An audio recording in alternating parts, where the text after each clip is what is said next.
नमस्कार, स्वागत है आपका टीवी 24 नेटवर्क में और मैं हूं अजय सिन्हा।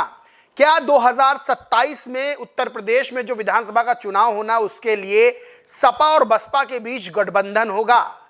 क्या सपा और बसपा के बीच गठबंधन का जो पुल बनेंगे वो आजम खान बनेंगे?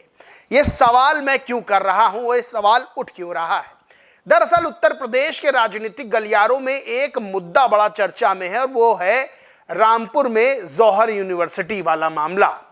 जौहर यूनिवर्सिटी में जो 38 कथित तौर पर अवैध भवन हैं उनको गिराने को लेकर जो आदेश आता है और उसके बाद वहां छात्र प्रदर्शन करते हैं।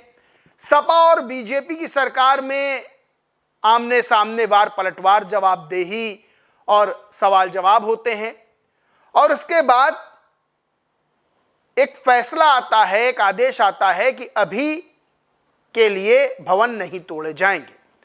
अब जो जौहर यूनिवर्सिटी वाला मामला है, क्योंकि ये यूनिवर्सिटी समाजवादी पार्टी के दिग्गज नेता और तत्कालीन कैबिनेट मंत्री आजम खान ने बनवाई थी, उनका बड़ा सपना था जौहर यूनिवर्सिटी बनाने का।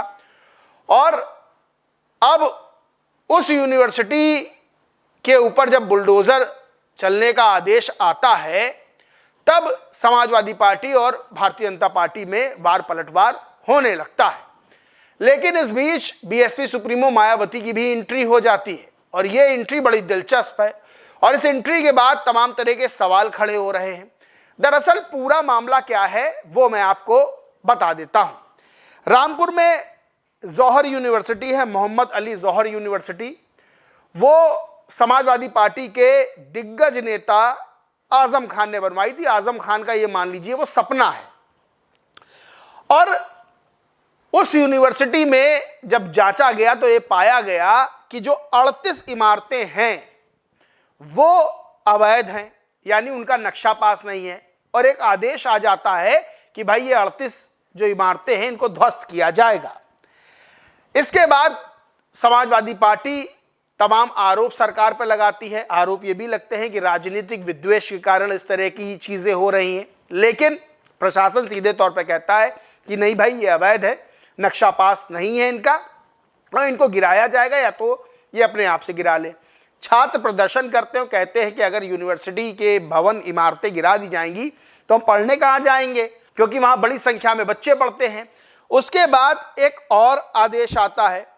ये मंडलायुक्त आंजनेय कुमार सिंह हैं, ये रामपुर विकास प्राधिकरण के अध्यक्ष भी हैं। ये अगली सुनवाई तक ये आदेश देते हैं कि अभी तोड़फोड़ पर रोक लगा दी जाए और अगली सुनवाई में तय होगा कि विकास प्राधिकरण का ध्वस्तीकरण आदेश बरकरार रहेगा या उसमें कोई बदलाव होगा। अब ये तो आदेश आ जाता है कि अभी हाल फिलहाल के लिए रोक लगी है और जो आदेश पहले आया था इमारत तोड़ने का वो 15 जुलाई को आया था। खैर ये मुद्दा उत्तर प्रदेश के राजनीतिक गलियारों में चर्चा का विषय बना हुआ है और 2027 के चुनाव को लेकर और 2027 के चुनाव में ये मुद्दा गर्म आएगा, चर्चा का विषय बना रहेगा। लेकिन इसमें बीएसपी सुप्रीमो मायावती की भी एंट्री होती है। बीएसपी सुप्रीमो मायावती एक ट्वीट करती हैं और ट्वीट क्या करती हैं, वो लिखती हैं, यूपी के जिला रामपुर में समाजवादी पार्टी के नेता मोहम्मद आजम खान के पारिवारिक ट्रस्ट द्वारा स्वतंत्रता सेनानी मोहम्मद अली जौहर के नाम पर स्थापित यूनिवर्सिटी की 38 शिक्षण इमारतों को उसका स्वीकृत नक्शा आदि के अभाव में ध्वस्त करने की रामपुर विकास प्राधिकरण की कार्रवाई पर अब रोक लगाने का फैसला उचित व इसका स्वागत, यानी जो रोक लगी वो फैसले का स्वागत बीएसपी सुप्रीमो कर रही है।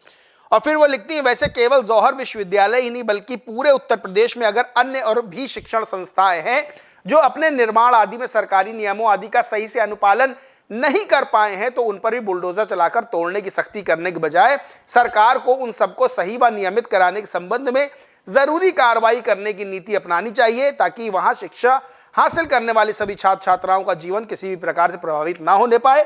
उम्मीद है सरकार बीएसपी की इस जनहितैषी सलाह पर जरूर सहानुभूति पूर्वक विचार करेगी।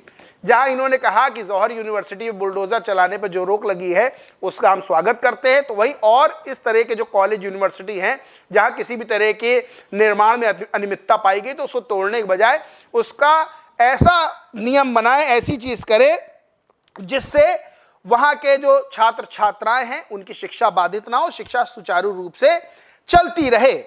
तो तोड़ा ना जाए, उसको लीगल कर दिया जाए, या जो और चीजें कर सकती है सरकार वो करे। अब यहां पर बीएसपी सुप्रीमो मायावती ने आजम खान की जो यूनिवर्सिटी है उस पर बुलडोजर एक्शन जो होना था, उस पर जो रोक लगी, उसका स्वागत किया है।